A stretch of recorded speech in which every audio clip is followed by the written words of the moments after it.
I'm an adoptive dad. My wife and I, Christy, have had 7 biological children, but after we had our last biological child, we still wanted to have more children. We really had a heart for more, so we decided we would adopt. And we at first thought we would go through international adoption, but the costs and some of the federal government requirements were prohibitive. So we looked into domestic adoption, and that can also be very expensive to go through private domestic adoption. So we chose the Wisconsin State Special Needs Adoption Program, and this is a program with any child that's in the system, meaning they're in foster care or somehow they're without parents, that they're in the Wisconsin system, and they're wards of the state, and they are up for adoption. Special needs may just mean that they're foster kids, or they might have a significant disability, but most of the time they don't.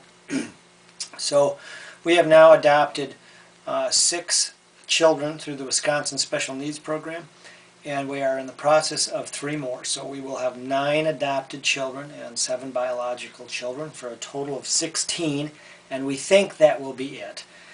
The process for adopting children through the Wisconsin Special Needs Program, and many other states are similar to this, is you start out by making an application with the state, and on the application you give an idea of the number of children you're looking for, the age that you're looking for, the level of special needs that you're willing to accept, and they process the adoption application, and then you go through a home study, kind of the second phase, where the state sends out a social worker.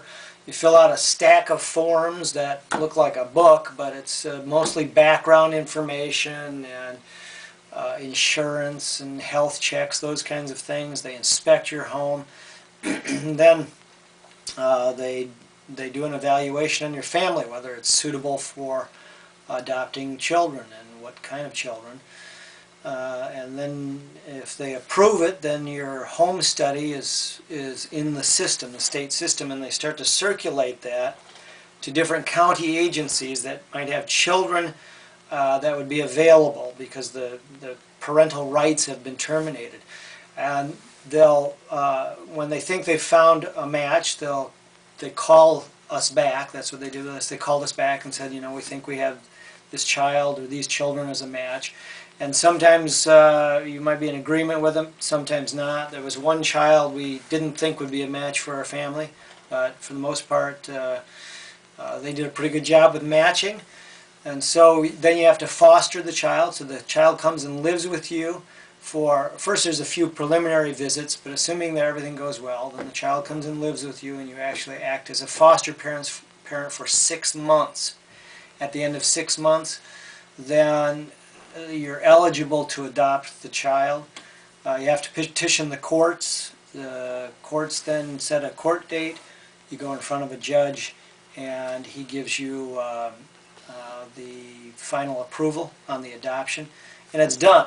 It sounds like an easy process, but in reality it usually takes 9 months to maybe 15 months if everything goes smoothly. So it can be a fairly lengthy process. We believe it's worth it. We're very happy. We've been blessed by the children that we have, and it's been a great experience.